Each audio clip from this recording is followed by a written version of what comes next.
দেখল একটা তেঁতুল গাছকে বেষ্টন করে প্রকাণ্ড একটা বট গাছ উঠে গেছে। তক্ষুনি তার মনে পড়ল, তেঁতুল বটের কোলে দক্ষিণে যাও চলে। দক্ষিণে কিছু দূর যেতেই ঘন জঙ্গলের মধ্যে সে এসে পড়ল। সেখানে সে বেত ঝাড় ভেদ করে চলা একেবারে অসাধ্য। যাই হোক, মৃত্যুঞ্জয় ঠিক করল এই গাছটাকে কোনো মতেই হারানো যাবে না। শুরু হচ্ছে রবীন্দ্রনাথ ঠাকুরের লেখা ছোট গল্প গুপ্তধন। অমাবস্যার নিশীথ রাত্রি। মৃত্যুঞ্জয় তান্ত্রিক মতে তাদের বহুকালের গৃহদেবতা জয়কালীর পুজোয় বসেছিল। পুজো শেষ করে যখন উঠল, তখন কাছের আমবাগান থেকে ভোরের প্রথম কাক ডাকছে। মৃত্যুঞ্জয় পেছনে ফিরে চেয়ে দেখল মন্দিরের দরজা বন্ধই আছে। তখন সে একবার দেবীর পায়ে মাথা ঠেকিয়ে তার আসন সরালো। সেই আসনের নিচ থেকে একটা কাঁঠাল কাঠের বাক্স বার করল। পইতে চাবি বাঁধাই ছিল। সেই চাবি দিয়ে মৃত্যুঞ্জয় বাক্সটা খুলল, আর খোলা মাত্রই চমকে উঠে মাথায় করাঘাত করল। মৃত্যুঞ্জয়ের ভেতরের বাগান পাঁচিল দিয়ে ঘেরা। সেই বাগানের এক প্রান্তে বড় বড় গাছের ছায়ায় অন্ধকারেই ছোট্ট মন্দিরটা আছে। মন্দিরে জয়কালীর মূর্তি ছাড়া আর কিছুই নেই। তাতে ঢোকার দরজাও মাত্র একটাই। মৃত্যুঞ্জয় বাক্সটা নিয়ে অনেকক্ষণ নাড়াচাড়া করল। সে বাক্সটা খোলার আগে সেটা বন্ধই ছিল, কেউ সেটা ভাঙেও নি। মৃত্যুঞ্জয় 10 বার করে প্রতিমার চারদিকে ঘুরে বেড়ালো, হাতড়িয়ে দেখল, কিন্তু কিছুই পেল না। পাগলের মতো হয়ে মন্দিরের দরজা খুলে ফেলল। তখন ভোরের আলো ফুটছে। মন্দিরের চারদিকে মৃত্যুঞ্জয় বৃথা আশায় ঘুরে ঘুরে খুঁজে বেড়াতে লাগল। সকালের আলো যখন পরিস্ফুট হয়ে উঠল, তখন সে বাইরে চণ্ডীমণ্ডপে এসে মাথায় হাত দিয়ে বসে ভাবতে থাকল। সমস্ত রাতে না ঘুমিয়ে ক্লান্ত শরীরে একটু তন্দ্রা এসেছে। এমন সময় হঠাৎ চমকে উঠে শুনল, জয় হোক বাবা। সামনেই উঠোনে এক জটাজুটোধারী সন্ন্যাসী। মৃত্যুঞ্জয় ভক্তি ভরে তাকে প্রণাম করল। সন্ন্যাসী তার মাথায় হাত দিয়ে আশীর্বাদ করে বললেন, বাবা, তুমি মনের মধ্যে বৃথাই শোক করছো। শুনে মৃত্যুঞ্জয় আশ্চর্য হয়ে উঠল। বলল, আপনি অন্তর্যামী, নইলে আমি যে দুঃখ করছি তা কেমন করে বুঝলেন? আমি তো কাউকেও কিছু বলিনি। সন্ন্যাসী বললেন, বৎস, আমি বলছি, তোমার যা হারিয়েছে সেজন্য তুমি আনন্দ করো, দুঃখ করো না। মৃত্যুঞ্জয় তার 2 পা জড়িয়ে ধরে বলল, আপনি তো তবে সমস্তটাই জানেন। কেমন করে হারিয়েছে, কোথায় গেলে ফিরে পাবো, তা না বললে আপনাকে আর ছাড়ছি না। সন্ন্যাসী বললেন, আমি যদি তোমার অমঙ্গল কামনা করতাম তাহলে বলে দিতাম, কিন্তু ভগবতী দয়া করে যা হরণ করেছেন সেজন্য শোক করো না। মৃত্যুঞ্জয় সন্ন্যাসীকে প্রসন্ন করবার জন্য সমস্ত দিন বিবিধ উপচারে তার সেবা করল। পরের দিন ভোরে নিজে গোয়াল থেকে লোটা ভরে দুধ নিয়ে এসে দেখল সন্ন্যাসী নেই। মৃত্যুঞ্জয় যখন শিশু ছিল, তখন তার পিতামহ হরিহর একদিন এই চণ্ডীমণ্ডপে বসে তামাক খাচ্ছিলেন। তখন এমন করেই একজন সন্ন্যাসী জয় হোক বাবা বলে এই উঠোনে এসে দাঁড়িয়েছিলেন। হরিহর সেই সন্ন্যাসীকে কয়েকদিন বাড়িতে রেখে বিধিমতো সেবার দ্বারা সন্তুষ্ট করল। বিদায়কালে সন্ন্যাসী যখন জিজ্ঞেস করলেন, বৎস, তুমি কি চাও? হরিহর বলল, বাবা, যদি সন্তুষ্ট হয়ে থাকেন তবে আমার অবস্থাটা একবার শুনুন। এককালে এই গ্রামে আমরা সকলের চেয়ে বর্ধিষ্ণু ছিলাম। আমার প্রপিতামহ দূর থেকে কুলিন আনিয়ে তার এক কন্যার বিবাহ দিয়েছিলেন। তার সেই দৌহিত্র বংশ আমাদেরকেই ফাঁকি দিয়ে আজকাল এই গ্রামে বড়লোক হয়ে উঠেছে। আমাদের অবস্থা এখন ভালো নয়, তাই এদের অহংকার সহ্য করতে হয়। কিন্তু আর যে সহ্য হয় না বাবা। কি করলে আমাদের বংশ আবার বড় হবে সেই উপায় বলে দিন, সেই আশীর্বাদ করুন। সন্ন্যাসী একটু হেসে বললেন, বাবা, ছোট হয়ে সুখে থাকো, বড় হওয়ার চেষ্টা ভালো না। কিন্তু হরিহর তবু ছাড়ল না। বংশকে বড় করবার জন্য সে সব কিছু স্বীকার করতে রাজি আছে। তখন সন্ন্যাসী তার ঝুলি থেকে কাপড়ে মোড়া একটা তুলোর কাগজের লেখা বের করলেন। কাগজটা বেশ লম্বা, কোষ্ঠীপত্রের মতো গোটানো। সন্ন্যাসী সেটা মেঝের ওপর খুলে ধরলেন। হরিহর দেখল তাতে নানা রকম চক্রে নানান সাংকেতিক চিহ্ন আঁকা, আর সকলের নিচে একটা প্রকাণ্ড ছড়া লেখা আছে। ছড়াটা হলো, পায়ে ধরে সাধা, রা নাহি দেয় রাধা, শেষে দিলরা পাগল ছাড়ো পা, তেঁতুল বটের কোলে দক্ষিণে যাও চলে, ঈশান কোণে ঈশানী, কয়ে দিলাম নিশানি। হরিহর বলল, বাবা, কিছুই তো বুঝলাম না। সন্ন্যাসী বললেন, কাছে রেখে দাও, দেবীর পূজা করো, তাঁর প্রসাদে তোমার বংশে কেউ না কেউ এই লেখা বুঝতে পারবে। তখন সে এমন ঐশ্বর্য পাবে জগতে যার তুলনা নেই। হরিহর মিনতি করে বলল, আপনি কি বুঝিয়ে দেবেন না? সন্ন্যাসী বললেন, না, সাধনার দ্বারা বুঝে নিতে হবে। এমন সময় হরিহরের ছোট ভাই শঙ্কর এসে সেখানে উপস্থিত হলো। তাকে দেখে হরিহর তাড়াতাড়ি লেখাটা লুকোবার চেষ্টা করল। সন্ন্যাসী হেসে বললেন, বড় হবার পথের দুঃখ এখন থেকেই শুরু হয়ে গেল, কিন্তু লোকাবার দরকার নেই, কারণ এর রহস্য কেবলমাত্র একজনই ভেদ করতে পারবে। হাজার চেষ্টা করলেও আর কেউ তা পারবে না। তোমাদের মধ্যে সেই লোকটা যে কে তা কেউ জানে না, তাই এটা সকলের সামনেই নির্ভয়ে খুলে রাখতে পারো। এই বলে সন্ন্যাসী চলে গেলেন। কিন্তু হরিহর এই কাগজটা লুকিয়ে না রেখে থাকতে পারল না। পাছে আর কেউ এটা পড়ে ফেলে, পাছে তার ছোট ভাই শঙ্কর এটার ফল পেয়ে যায়, সেই আশঙ্কায় হরিহর এই কাগজটা একটা কাঁঠাল কাঠের বাক্সে বন্ধ করে তাদের গৃহদেবতা জয়কালীর আসনের তলায় লুকিয়ে রাখল। প্রত্যেক অমাবস্যায় নিশীথ রাত্রে দেবীর পুজো সেরে সে একবার করে সেই কাগজটা খুলে দেখত, যদি দেবী প্রসন্ন হয়ে তাকে অর্থ বুঝবার শক্তি দেন। শঙ্কর কিছুদিন পর হরিহরকে মিনতি করে বলল, দাদা, আমাকে সেই কাগজটা একবার ভালো করে দেখতে দাও না। হরিহর বলল, দূর পাগল, সে কাগজ কি আর আছে? বেটা ভণ্ড সন্ন্যাসী, কাগজে কতকগুলো হিজিবিজি কেটে আমাকে ফাঁকি দিয়ে গেল। হ্যাঁ, আমি সে কাগজ পুড়িয়ে ফেলেছি।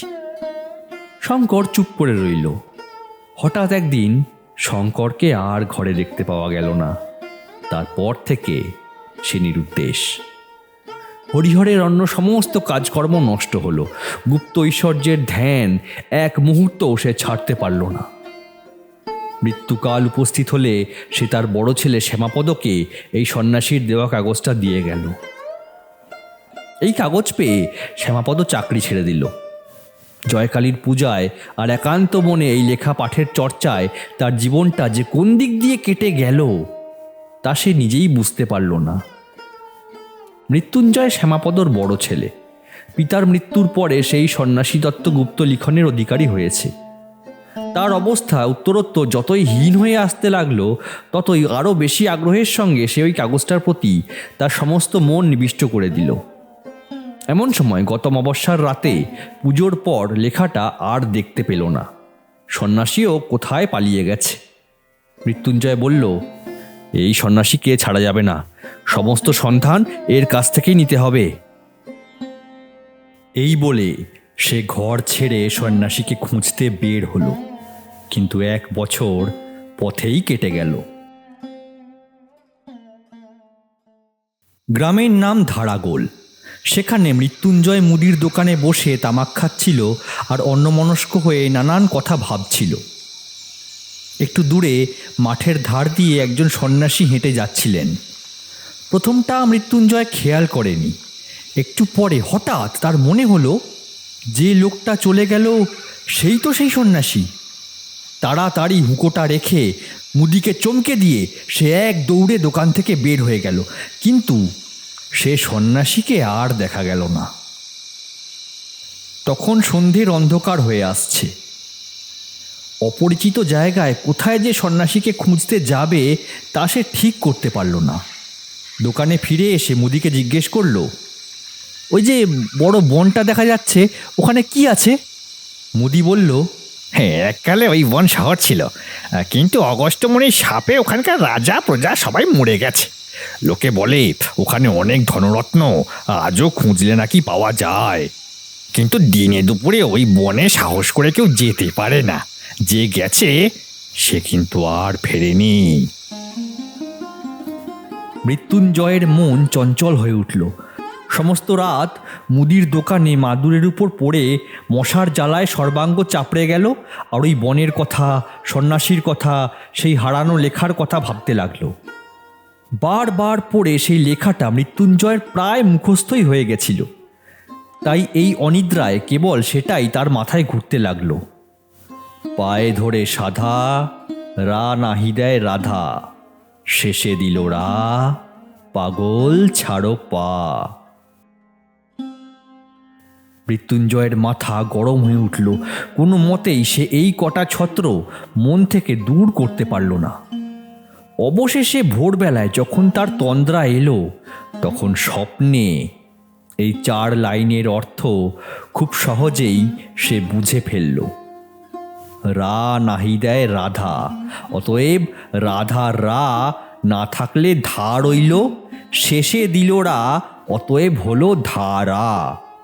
পাগল ছাড়ো পা, পাগলের পা ছাড়লে গোল বাকি রইল, অতএব সমস্তটা মিলে হলো ধারাগোল।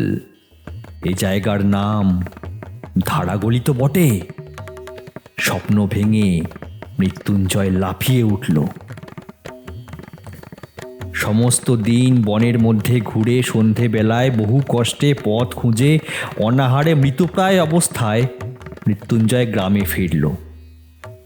পরের দিন চাদরে চিঁড়ে বেঁধে আবার সে বনের দিকে যাত্রা করল। বিকেলে একটা দিঘির ধারে এসে সে উপস্থিত হলো। দিঘির মাঝখানটা পরিষ্কার জল, আর পাড়ের গায়ে চারদিকে পদ্ম আর কুমুদের বন।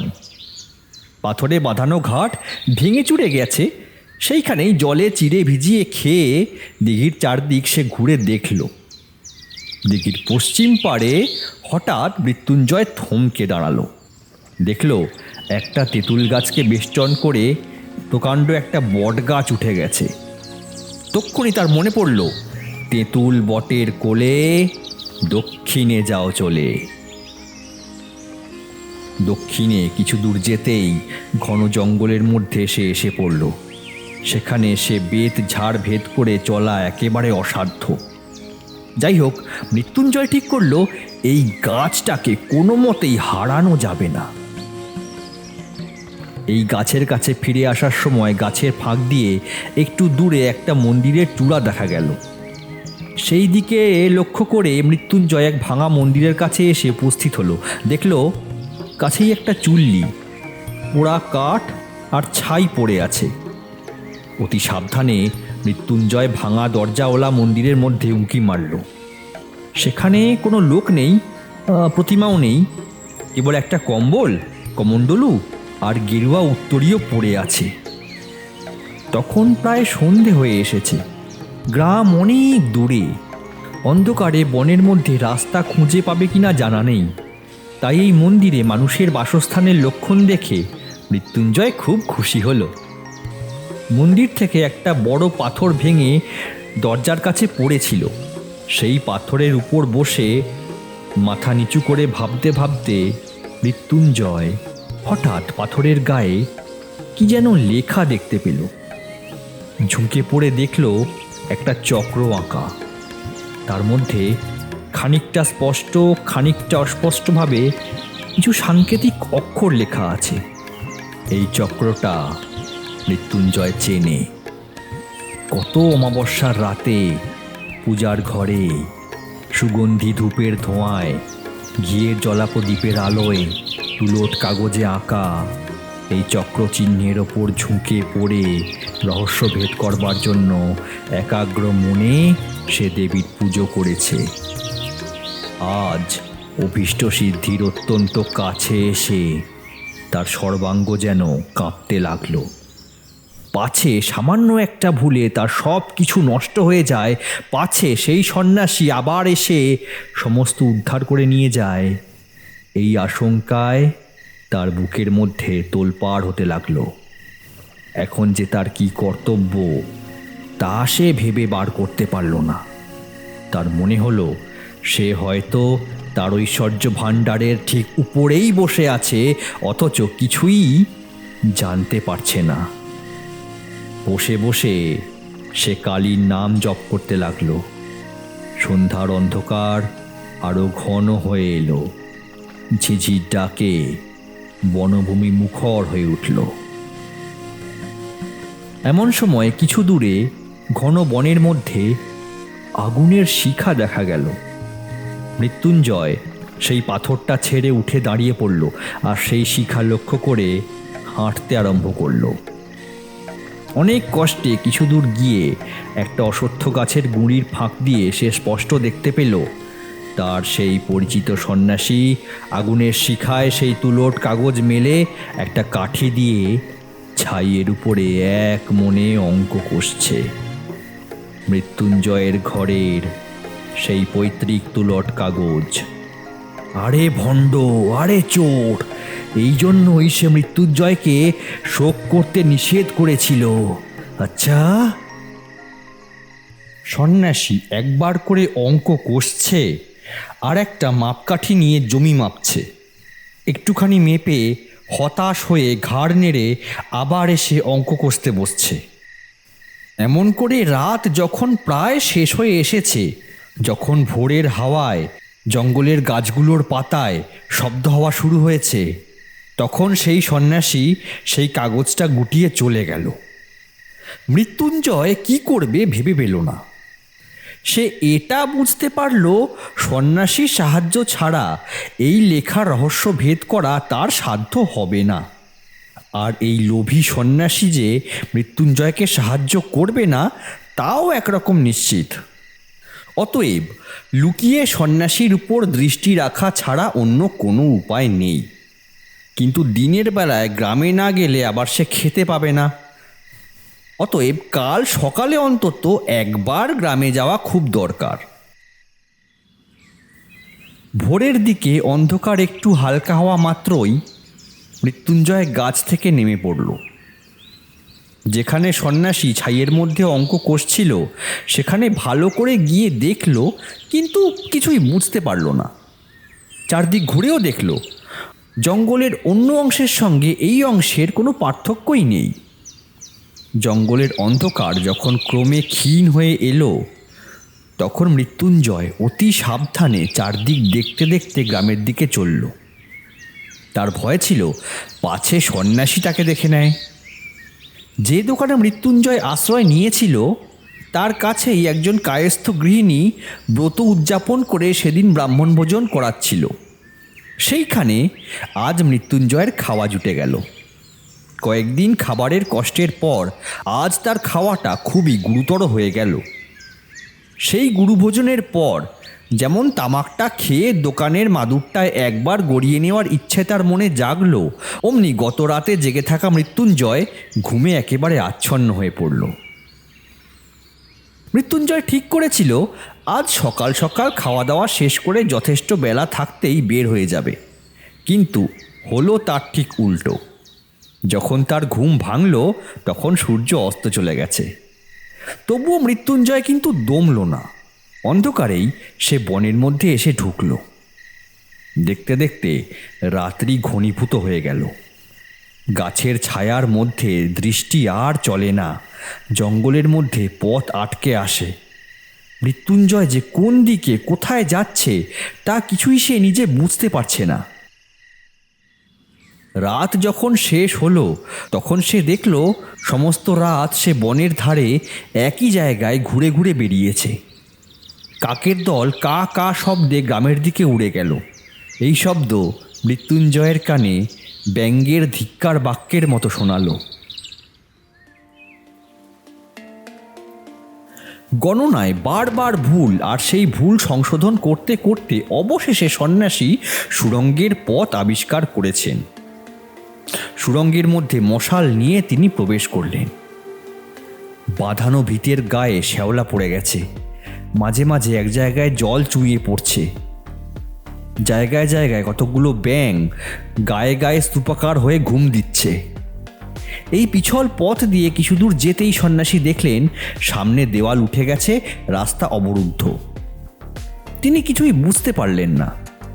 দেওয়ালের সব জায়গায় লোহার একটা লাঠি দিয়ে খুব জোরে আঘাত করে দেখলেন, কোথাও কোনো ফাঁকা আওয়াজ হচ্ছে না, কোথাও কোনো ছিদ্র নেই।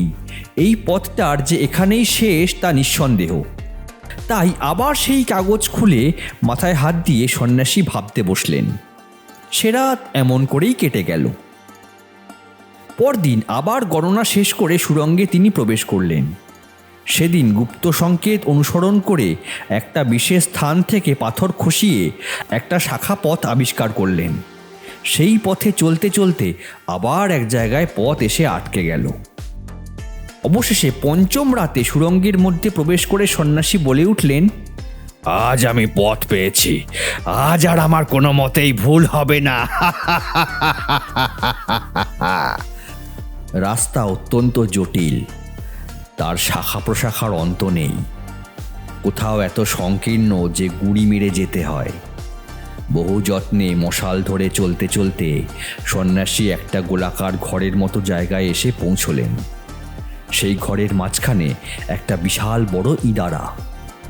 মশালের আলোয় সন্ন্যাসী তার তল দেখতে পেলেন না। ঘরের ছাদ থেকে একটা মোটা প্রকাণ্ড লোহার শেকল ইদারার মধ্যে নেমে গেছে। সন্ন্যাসী প্রাণপণে ঠেলে এই শেকলটাকে অল্প একটু যেই নাড়িয়েছেন, অমনি ঠং করে একটা শব্দ ইদারার গহ্বর থেকে উত্থিত হয়ে ঘরময় প্রতিধ্বনিত হতে লাগলো। সন্ন্যাসী উচ্চস্বরে বললেন, পেয়েছি পেয়েছি। যেমন বলা অমনি সেই ঘরের ভাঙা দেওয়াল থেকে একটা পাথর গড়িয়ে পড়ল, আর সেই সঙ্গে আর একটা কি সচেতন পদার্থ ধপ করে পড়ে চিৎকার করে উঠল। সন্ন্যাসী এই অকস্মাৎ শব্দে চমকে উঠতেই তার হাত থেকে মশাল পড়ে নিভে গেল। সন্ন্যাসী জিজ্ঞেস করলেন, তুমি কে? কোনো উত্তর পেলেন না। তখন অন্ধকারে হাতড়াতে গিয়ে তার হাতে একটা মানুষের দেহ ঠেকল। তাকে নাড়া দিয়ে তিনি জিজ্ঞেস করলেন, এই কে তুমি? কোনো উত্তর পেলেন না। লোকটা অজ্ঞান হয়ে গেছে। তখন চকমকি ঠুকে ঠুকে সন্ন্যাসী অনেক কষ্টে মশালটা আবার ধরালেন। এর মধ্যে সেই লোকটাও জ্ঞান ফিরে পেল, আর ওঠার চেষ্টা করে হঠাৎ বেদনায় আর্তনাদ করে উঠল।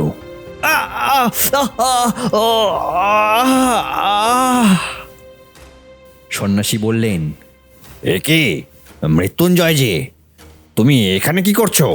মৃত্যুঞ্জয় বলল, বাবা বাবা আমায় মাফ করো। ভগবান আমাকে শাস্তি দিয়েছেন। তোমাকে পাথরটা ছুঁড়ে মারতে গিয়ে সামলাতে পারিনি।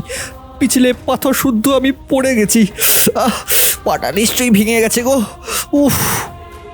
সন্ন্যাসী বললেন, আমাকে মেরে তোমার কি লাভ হতো?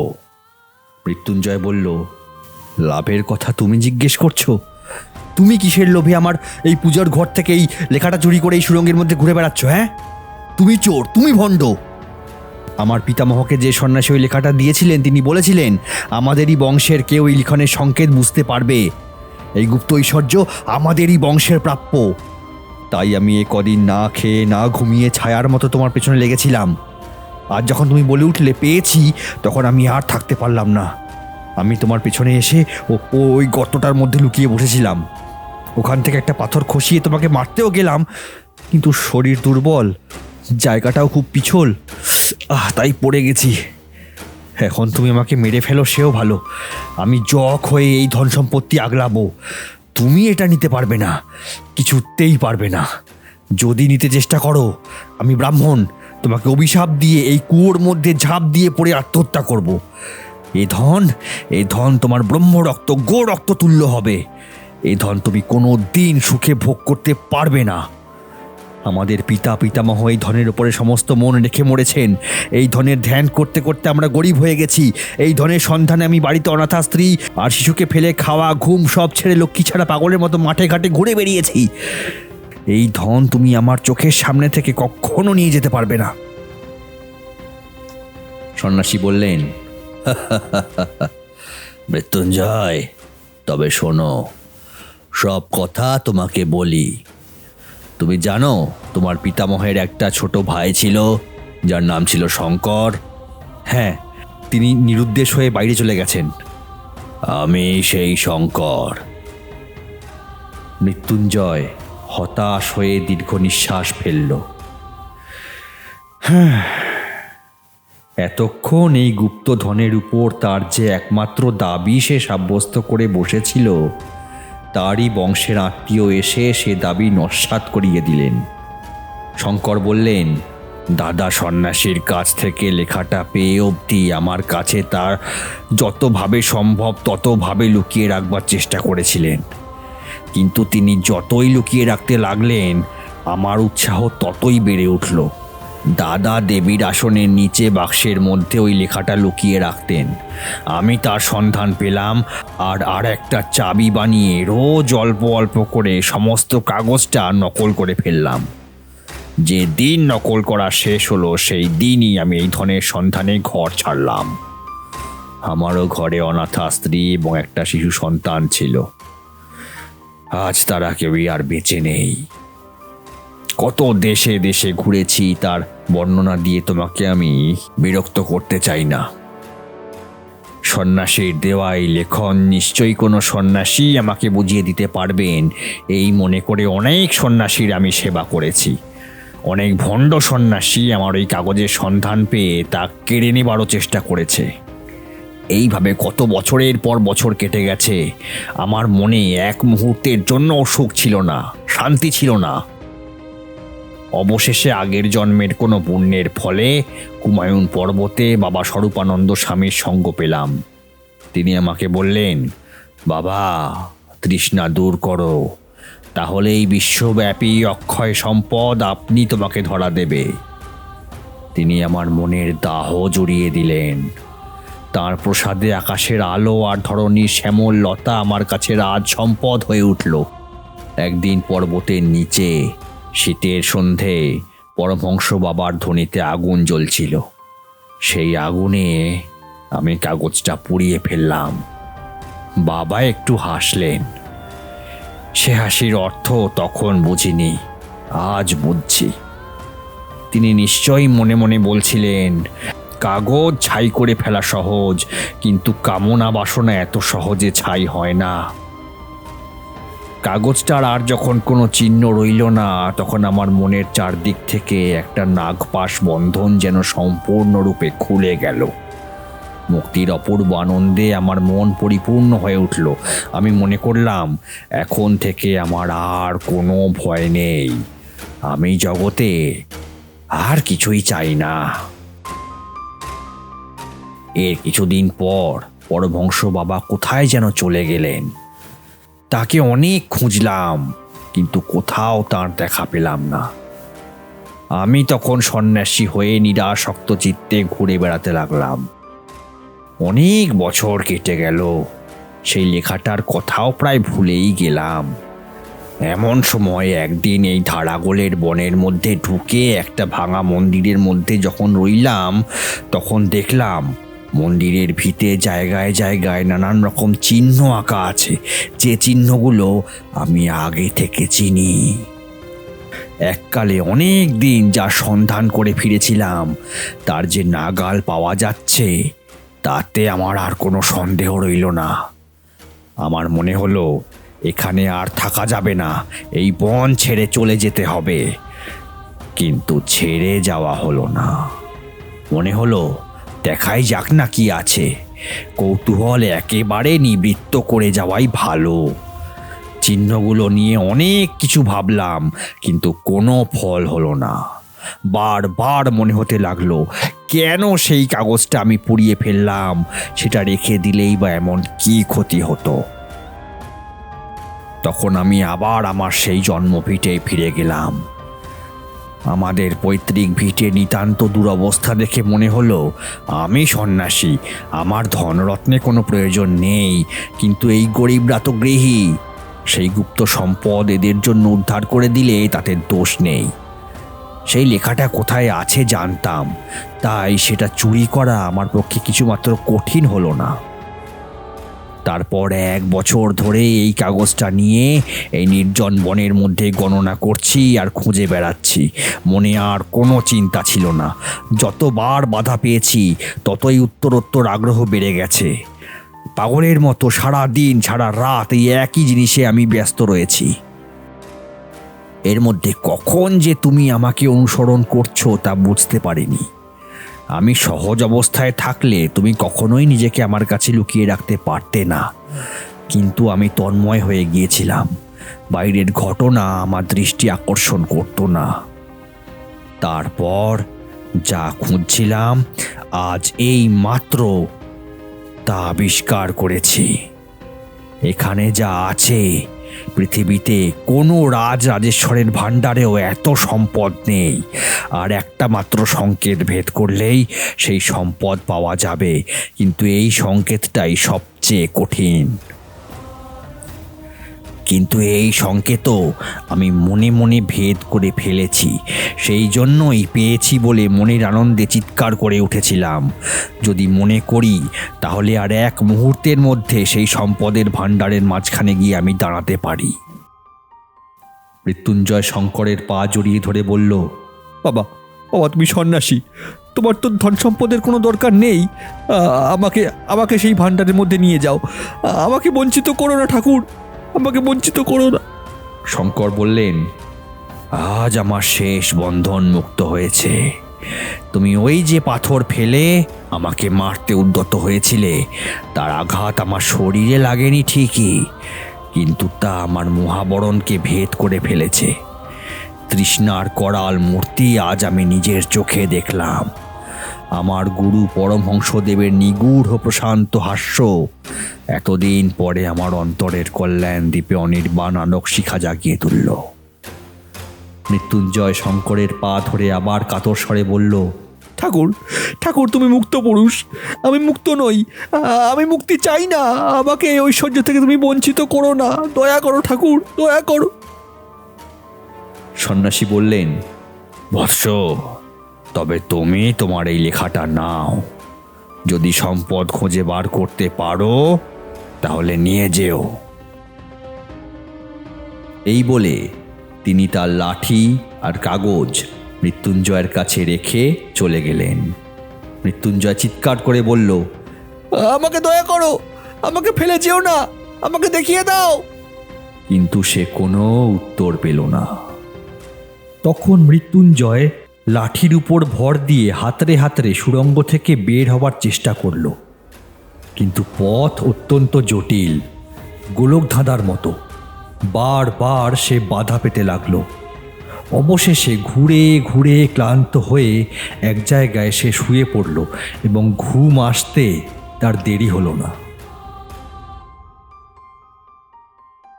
ঘুম থেকে যখন জাগলো তখন রাত না দিন, কত বেলা হলো এসব জানবার কোনো উপায় ছিল না। প্রচণ্ড খিদে পেলে মৃত্যুঞ্জয় চাদরের খুঁট থেকে চিড়ে খুলে খেলো। তারপর আর একবার হাতড়ে সুড়ঙ্গ থেকে বার হবার পথ খুঁজতে লাগলো। নানান স্থানে বাধা পেয়ে সে আবার বসে পড়ল। তখন চিৎকার করে ডাকলো, ওগো সন্ন্যাসী, তুমি কোথায়? তার সেই ডাক সুড়ঙ্গের সমস্ত শাখা প্রশাখা থেকে বারবার প্রতিধ্বনিত হয়ে ফিরে আসলো। একটু দূর থেকে উত্তর আসলো, আমি তোমার কাছেই আছি, বলো কি চাও? মৃত্যুঞ্জয় কাতর স্বরে বলল, কোথায় সম্পদ আছে আমাকে দেখিয়ে দাও না দয়া করে। তখন আর কোনো সাড়া পাওয়া গেল না। মৃত্যুঞ্জয় আবার ডাকলো, বারবার ডাকলো, তাও কোনো সাড়া পেল না। মৃত্যুঞ্জয় সারা রাত আরেকবার ঘুমিয়ে নিল। ঘুম থেকে উঠে আবার সেই অন্ধকার। চিৎকার করে সে ডাকলো, ওগো সন্ন্যাসী, আছো কি? কাছ থেকেই উত্তর এলো, এইখানেই আছি, কি চাও? মৃত্যুঞ্জয় বলল, আমি আর কিচ্ছু চাই না, আমাকে এই সুড়ঙ্গ থেকে উদ্ধার করো, দয়া করো। সন্ন্যাসী জিজ্ঞেস করলেন, তুমি ধন চাও না, সম্পদ চাও না? মৃত্যুঞ্জয় বলল, না, চাই না। তখন চকমকি ঠোকার শব্দ উঠল এবং কিছুক্ষণ পরে আলো জ্বলল। সন্ন্যাসী বললেন, তবে এসো মৃত্যুঞ্জয়, এই সুড়ঙ্গ থেকে বাইরে যাই। মৃত্যুঞ্জয় কাতর স্বরে বলল, বাবা, সব কি নিতান্তই ব্যর্থ হবে? এত কষ্টের পরেও কি সম্পদ একটুও পাবো না? তক্ষুনি মশাল নিভে গেল। মৃত্যুঞ্জয় বলল, কি নিষ্ঠুর! বলে সেইখানে বসে পড়ে ভাবতে লাগলো। সময়ের কোনো পরিমাণ নেই, অন্ধকারের কোনো অন্ত নেই। মৃত্যুঞ্জয়ের ইচ্ছা করতে লাগলো তার সমস্ত শরীর মনের বলে এই অন্ধকারটাকে ভেঙে চুড়ে গুড়িয়ে দেয়। আকাশ আর বিশ্বচ্ছবির বৈচিত্র্যের জন্য তার প্রাণ ব্যাকুল হয়ে উঠল। বলল, ওগো সন্ন্যাসী, ওগো নিষ্ঠুর সন্ন্যাসী, আমি সম্পদ চাই না, আমাকে উদ্ধার করো। সন্ন্যাসী বললেন, সম্পদ চাও না? তবে আমার হাত ধরো, আমার সঙ্গে চলো। এবার আর আলো জ্বলল না। এক হাতে লাঠি ও এক হাতে সন্ন্যাসীর উত্তরীয় ধরে মৃত্যুঞ্জয় ধীরে ধীরে চলতে লাগলো। অনেকক্ষণ ধরে অনেক আঁকা বাঁকা পথ দিয়ে অনেক ঘুরে ফিরে এক জায়গায় এসে সন্ন্যাসী বললেন, দাঁড়াও। মৃত্যুঞ্জয় দাঁড়ালো। তারপর একটা মরচে পড়া লোহার দরজা খোলার উৎকট শব্দ শোনা গেল। সন্ন্যাসী মৃত্যুঞ্জয়ের হাত ধরে বললেন, এসো। মৃত্যুঞ্জয় এসে যেন একটা ঘরে এসে ঢুকল। তখন আবার চকমকি ঠোকার শব্দ শোনা গেল। কিছুক্ষণ পরে যখন মশাল জ্বলে উঠল, তখন এ কি আশ্চর্য দৃশ্য! চারদিকে দেওয়ালের গায়ে মোটা মোটা সোনার পাত ভূগর্ভরুদ্ধ কঠিন সূর্যালোক পুঞ্জের মতো স্তরে স্তরে সজ্জিত। মৃত্যুঞ্জয়ের চোখ দুটো যেন জ্বলতে লাগলো। সে পাগলের মতো বলে উঠল, এ সোনা আমার, এ আমি কোনো মতেই ফেলে যেতে পারবো না। না না না, পারবো না, কিছুতেই পারবো না। সন্ন্যাসী বললেন, আচ্ছা, ফেলে যেও না। এই মশাল রইল, আর এই ছাতু, চিঁড়ে আর এক বড় ঘটি জল রেখে গেলাম। দেখতে দেখতে সন্ন্যাসী বেরিয়ে এলেন, আর এই স্বর্ণ ভাণ্ডারের লোহার দরজায় তালা পড়ে গেল। মৃত্যুঞ্জয় বার বার করে এই স্বর্ণপুঞ্জ স্পর্শ করে ঘরময় ঘুরে ঘুরে বেড়াচ্ছিল। ছোট ছোট সোনার টুকরো টেনে মেঝের ওপর ফেলছিল, কোলের ওপর তুলছিল, একটার উপর আর একটা দিয়ে শব্দ করছিল, সর্বাঙ্গের উপর হাত বুলিয়ে তা স্পর্শ করছিল। অবশেষে ক্লান্ত হয়ে সোনার পাত বিছিয়ে তার উপর শুয়ে সে ঘুমিয়ে পড়ল।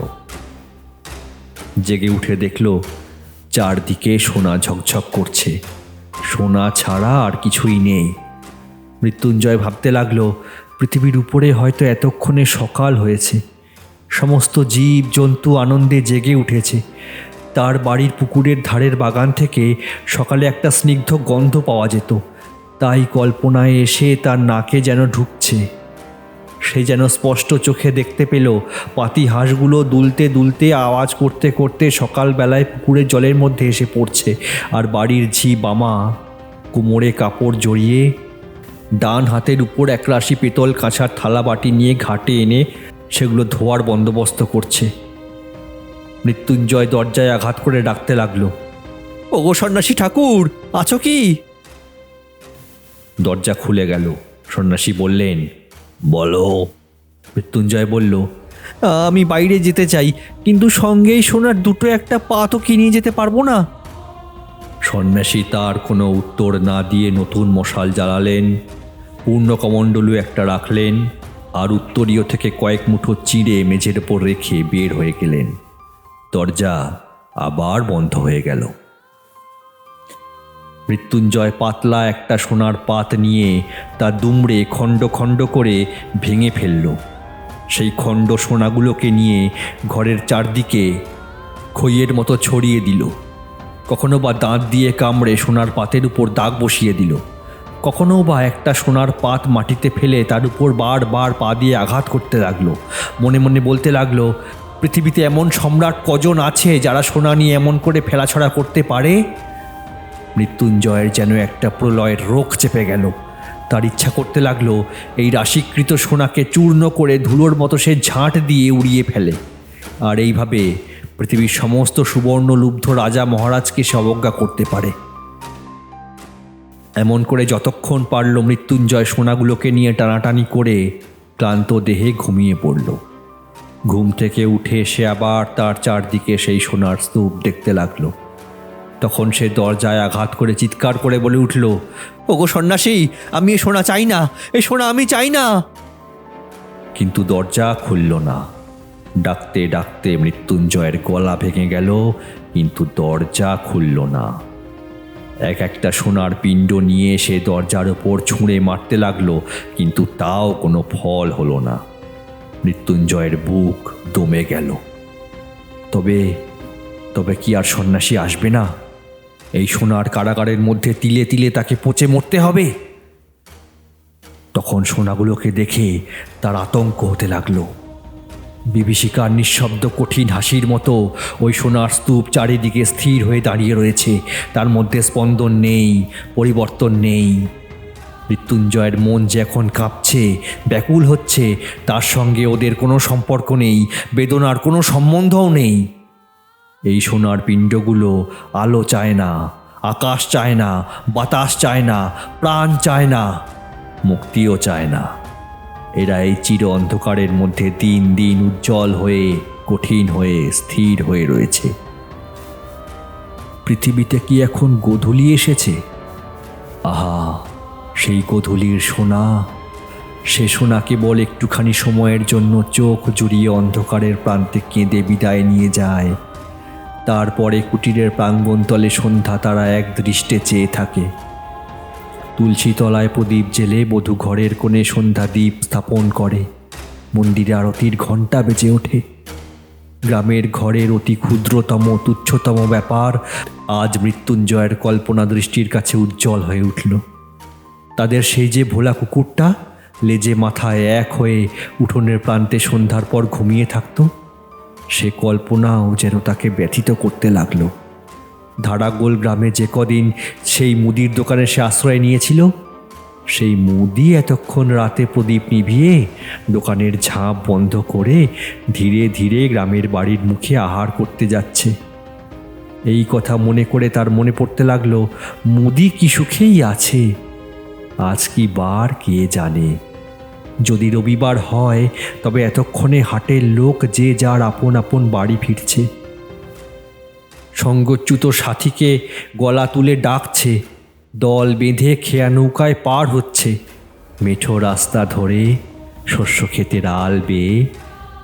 গ্রামের শুষ্ক বংশপত্র খচিত অঙ্গন পার্শ্ব দিয়ে চাষি লোক হাতে দুটো একটা মাছ ঝুলিয়ে মাথায় একটা চুপড়ি নিয়ে অন্ধকারে আকাশ ভরা তারার ক্ষীণ আলোকে গ্রাম থেকে গ্রামান্তরে চলেছে।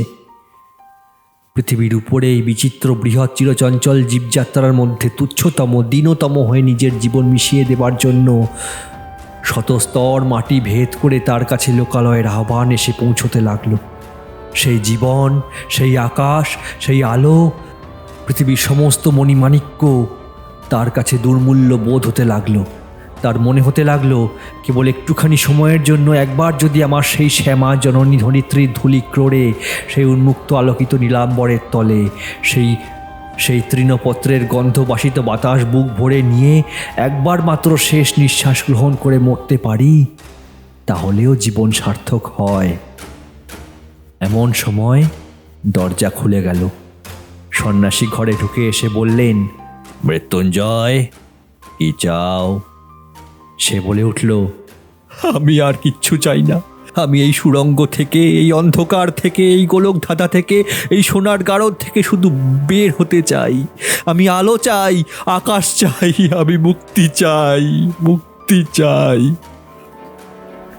সন্ন্যাসী বললেন, এই সোনার ভাণ্ডারের চেয়েও মূল্যবান রত্ন ভাণ্ডার এখানে আছে। একবার যাবে না? না না না, আমি আর কোথাও যাব না, কোথাও না। একবার দেখে আসার কৌতূহল কি নেই? না, আমি দেখতে চাই না। আমাকে যদি কৌপিন পরে ভিক্ষে করে বেড়াতে হয় তবু আমি এখানে এক মুহূর্ত আর কাটাতে চাই না। আমাকে দয়া করুন প্রভু, আমাকে দয়া করুন। আচ্ছা, তবে এসো। মৃত্যুঞ্জয়ের হাত ধরে সন্ন্যাসী তাকে সেই গভীর কুয়োর সামনে নিয়ে গেলেন। তার হাতে সেই তুলোট কাগজটা দিয়ে বললেন, এবার এটা নিয়ে তুমি কি করবে? মৃত্যুঞ্জয় সে কাগজটা টুকরো টুকরো করে ছিঁড়ে কুয়োর মধ্যে ফেলে দিল।